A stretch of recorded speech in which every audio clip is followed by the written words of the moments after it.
మహాదేవుడును మన ప్రియ రక్షకుడైన యేసుక్రీస్తు నామమున మీ అందరికీ నా వందనాలు చెల్లిస్తున్నాను. దేవునికి మహిమ కలుగును గాక.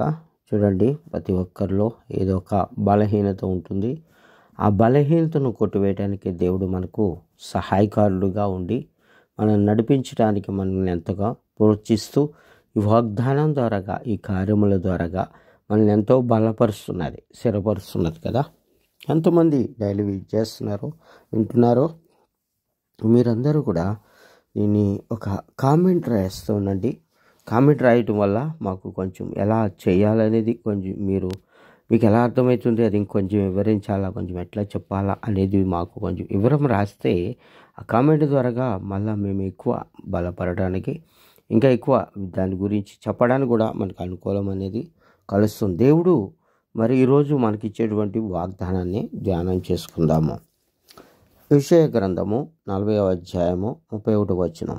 యెహోవా కొరకు ఎదురు చూచువారు నూతన బలము పొందుదురు. వారు పక్షిరాజు వలె రెక్కలు చాపి పైకెగురుదురు. అలయక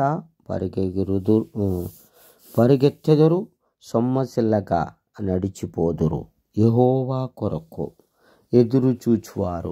అమ్మో, వాగ్దానం ఎప్పుడు వస్తుంది, సమయం ఎప్పుడైతుంది, దేవుని సన్నిధికి ఎప్పుడు వెళ్ళాలా, దేవుడిని ఎప్పుడు ఆరాధించాలా, గణపరచాలా, ఇలాంటి వారు అలయక సొమ్మసిల్లక పక్షిరాజు వలె రెక్కలు చాపి పైకి ఎగురుతూ ఉంటారంట.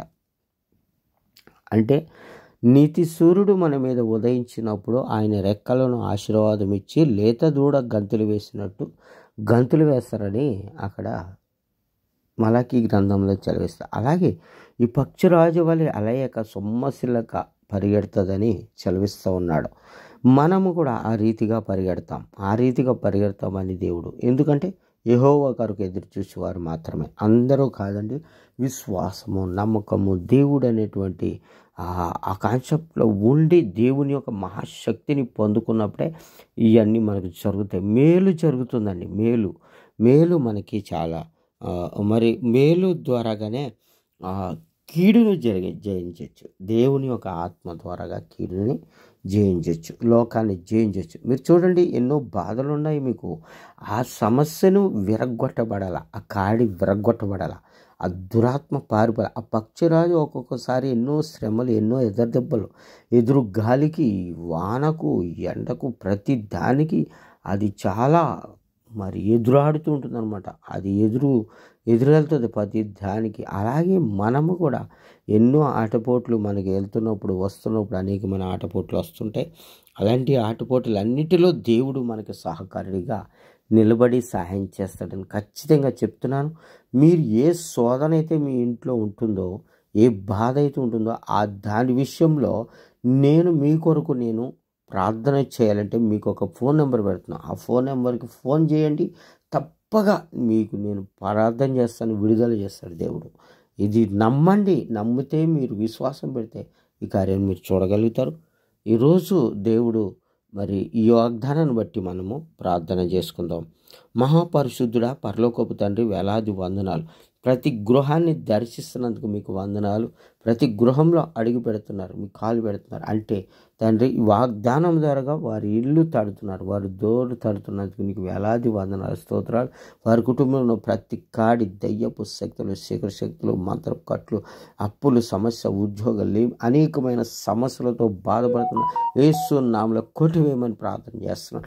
ప్రతి కాడి వెరగొట్టమని ప్రార్థన చేస్తున్నాను. తండ్రి, మీకు సహాయం చేయండి ప్రభా.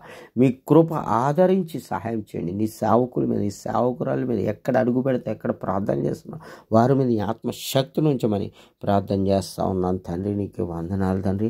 అలాగే ఈరోజు వివాహ వేడుకలు, బర్త్డే జరుపుకుంటున్న సంవత్సర దయా కిరీటమును దీవించండి. మనుషుల దయతో, దేవుని దయతో వర్ధిలింపజేస్తూ వారి గర్భాలు తెరవండి, వారికి వివాహాలు జరిగించండి. అనేకమైన అద్భుతం వారి పట్ల జరిగించి మహిమ పొందుకోమని ప్రార్థన చేస్తున్నాను. అలాగే నా తండ్రి, ఇంకా మరి నైనా ఆ యొక్క యెరూషలేము పట్టణం కొరకు, ఆ రాష్ట్రం కొరకు, సంఘక్షేమం కొరకు ప్రార్థన చేస్తున్నాను.